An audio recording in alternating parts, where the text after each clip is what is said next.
네, 여러분 안녕하십니까. 김교육 박사의 주린이를 위한 경제기사 읽기 오늘 5월 4일 방송입니다. 자, 이번 주는 어찌됐든 매매일수가 굉장히 짧았어요. 5월 1일 쉬고 5월 5일 쉬고 하다 보니까 화, 수, 목 3일만 열리게 됐고, 그러다 보니까 연휴에 대한 어떤 이 불안감 이런 것들도 시장에 있었다고 볼 수 있을 것 같습니다. 그래서 뭐 오늘 사실 연준에서 금리를 베이비 스텝 올리고 난 다음에 시장이 뭔가 조금 변화가 있지 않겠나 싶었었는데 사실 밋밋하게 끝났어요. 이건 아무래도 내일 하루 휴장이 있기 때문에 이런 것들이 영향을 미친 것이 아닌가 그런 생각이 듭니다. 왜냐면 이제 우리는 휴일을 앞두고 있으면 좀 리스크가 커지는 그런 부분들을 생각을 해봐야 되는 그런 부분들이 있다는 겁니다. 자, 어쨌든 간밤에 미국 연준은 금리를 한 번 더 올렸어요. 뭐 올리지 않을 수 없었을 것 같습니다. 만약에 올리지 않으면 금융 시스템 리스크에 대해서 굉장히 걱정을 많이 하고 있다. 이렇게 이야기 나올 테니까 결국 올렸는데 그 이후에 페드워치의 상황들을 본다면 나중에 좀 확인하겠지만 이제 금리를 올리는 것은 없는 것 같아요. 물론 이제 연준에서 확답을 하진 않았지만 물가라든지 이런 상황들을 장기적으로 좀 보겠다. 그러니까 5.25 정도가 일단 단기적으로 올라오는 이 한계치인 것 같고, 그럼 그 다음에 그렇다면 이제 얼마나 길게 이 상황들을 유지해 나갈 것인가 하는 게 관건이 되겠죠. 처음에 우리가 얘기했듯이 얼마나 빨리, 얼마나 높게, 그리고 얼마나 길게, 이 중에서 얼마나 빨리 높게는 이제 해결된 것 같고, 그 다음에 이제 얼마나 길게 가져갈 것이냐, 그것이 이제 남아있는 숙제다. 이렇게 보여집니다. 자, 그러면 시장이 마무리됐으니까 시장 상황을 좀 보도록 하죠. 코스피 지수 약보합, 그죠? 코스닥은 강보합, 혼조라고 봐야 되겠죠. 일단 외국인은 팔진 않았어요. 지금 394억 순매수고 기관들이 좀 팔았고 환율을 좀 걱정하고 있었는데 환율은 15원 40전 좀 내려갔습니다. 아마 이제 미국이 더 이상 금리를 올리지 않는 상황이 온다면 미국의 그 달러화가 추가적으로 강세를 보일 이유가 없다라고 해서 달러 인덱스가 좀 밀려 내려간 것이 영향을 준 것으로 볼 수가 있겠죠. 자, 수급 동향을 먼저 살펴보면 외국인 투자가들 그래요. 이거 됐고 지금 투자 심리 얼마입니까? 둘레, 여섯, 여덟, 열 투자 심리 30이니까 충분한 조정 받았다. 충분한 조정 받았다. 오히려 그런 거 이번 기회에서 시장 조정받은 것은 다행스럽다라는 생각이 들고요.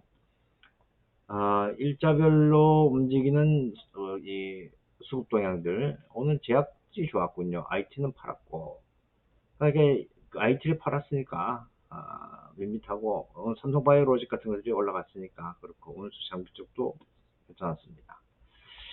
차트를 보면 일봉 차트 이제 요 이동평균선이 꼬여 들어가는 거죠. 이제 5일 있고 10일 있고 20일 있고 하다 보니까 이제 5일이 풀리고 그다음에 10일이 따라 올라가고 그럼 다시 풀리는데 적어도 한 일주일 정도 걸리지 않겠는가 이런 생각을 하게 됩니다. 일주일 열흘 정도 걸리지 않겠는가. 그럼 그 사이에는 밋밋하다가 좀 풀리면 이제 위쪽으로 올라갈 가능성도 배제할 수 없는 것이죠. 주봉도 그렇고 월봉도 그렇고 단 이제 그 사이에 폴리티컬 리스크, 정치적 위험이 없어야 돼요. 지금 뭐 중국이라든지 그렇지 않으면 러시아 좀 우리한테 으르렁거리는 것이 만만치가 않은 그런 상황이 됐습니다. 시가총액 상위 종목들 움직임을 보면 반도체들은 밀려 있고 오늘 삼성바이오로직이 좋았잖아요. 셀트리온도 좋았고 셀트리온은 소장진 씨가 하다가 혼외자가 또 있고 재밌어요. 오늘 SK바이오사이언스, SK바이오팜, 한미사이언스, 현대오토에버, 한미약품, 삼성바이오로직 이런 종목들이 좋았어요. 뭐 특별한 뉴스가 있었는지 한번 보도록 하죠. SK바이오사이언스 특별하게 요즘에 저기 원숭이 두창 뭐 그런 그 이야기들이 많이 나오더니만 그런 것들이 영향을 주는 게 아닌가 싶은 생각이 드는군요. 뭐 투자한다는 얘기도 있고 그렇습니다.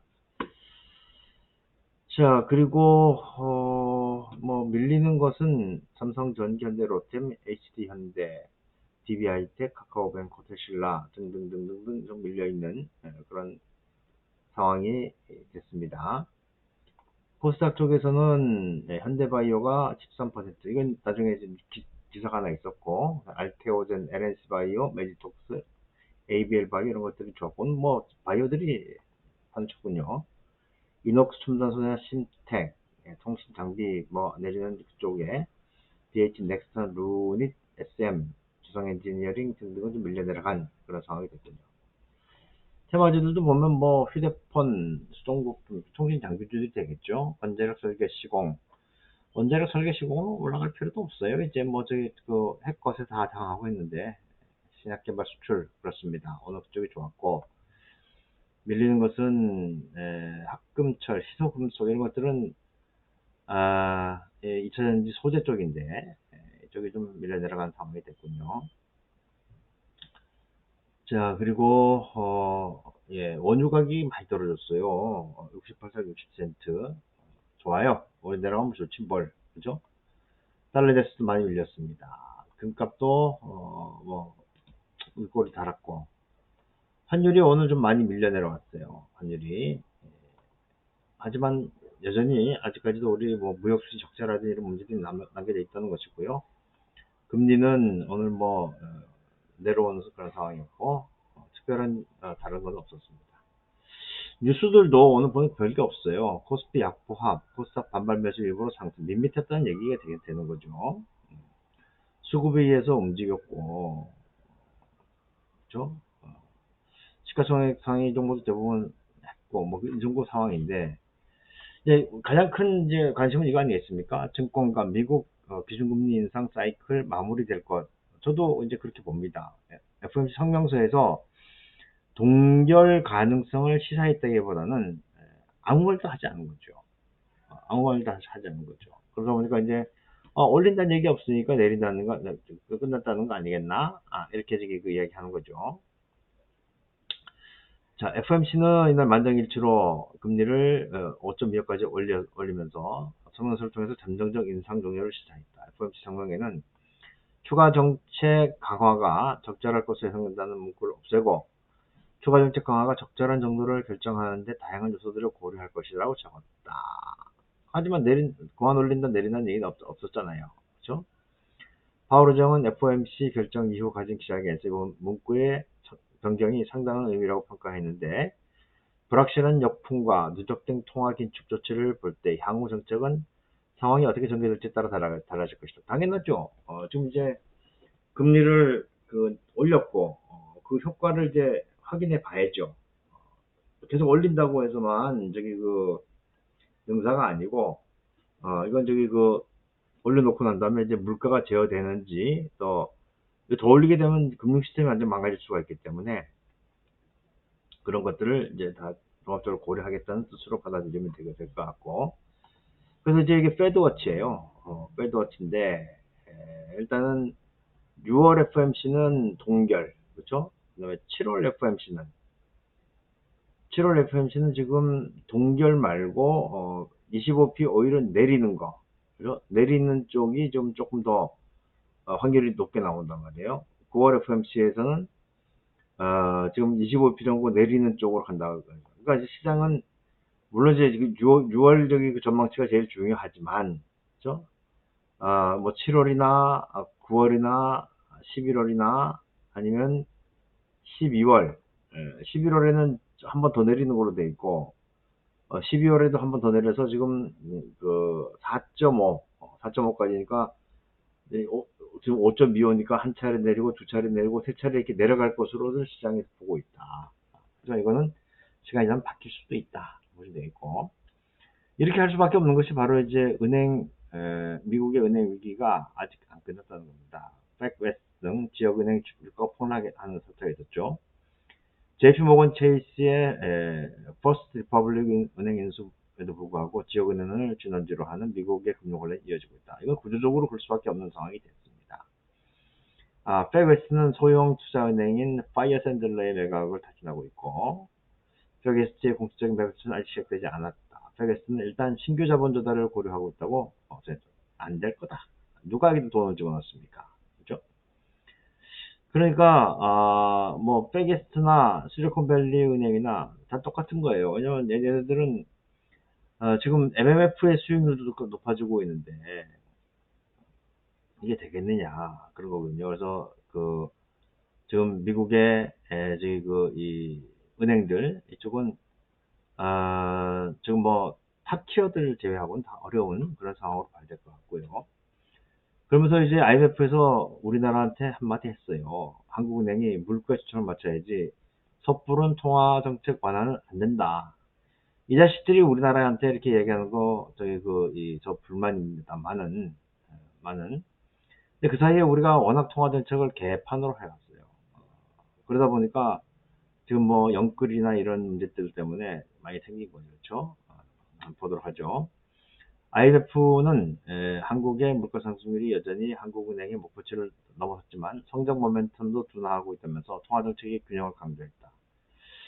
IMF 아테 태평양국장 크리슈나 스리니바산, 이거 인도 같네요. 그렇죠? 4일 한국 통화정책 관련해서 일단 인플레이션에 초점 맞추는 것이 바람직하다. 통화정책을 섣부르게 완화해서는 안 된다. 이제 막 굳지 놓는 거죠, 우리나라에. 한국의 헤드라인 인플레이션이 3.7% 떨어지긴 했지만 물가 목표는 2%를 웃돌고 있고 근원 인플레이션이 여전히 4% 수준이기 때문에 물가 대응이 가장 중요하다. 이렇게 이야기하고 하는도 그렇게 하려고 하는데 이복현이라는 새끼가 저기 이 감독원장 이 권한도 없는 새끼가 나서가지고 지랄하고 다니면서 다 저기 물 흘리고 말이에요. 개새끼. 예, 그렇습니다. 자, 그리고 현대바이오.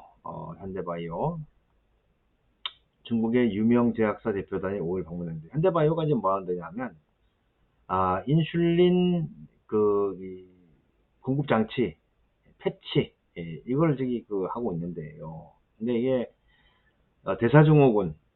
대사증후군이라고 하면은 뭐 고혈압, 당뇨 이렇단 말이에요. 그러니까 이제 고혈압 친구가 당뇨고 최근에 현대인들이 당뇨가 굉장히 많은데 그걸 이제 니드로포비아가 있어요. 이거 주사 바늘 공포증들을 가지고 있는 사람이 있단 말이에요. 우리가 지금까지 인슐린 같은 경우에 1cc짜리 주사기, 1cc짜리 시린지라고 하죠. 1cc 시린지를 가지고 저기 맞아왔는데, 그러니까 바늘 찔리는 게 너무 싫어하는 사람들이 많단 말입니다.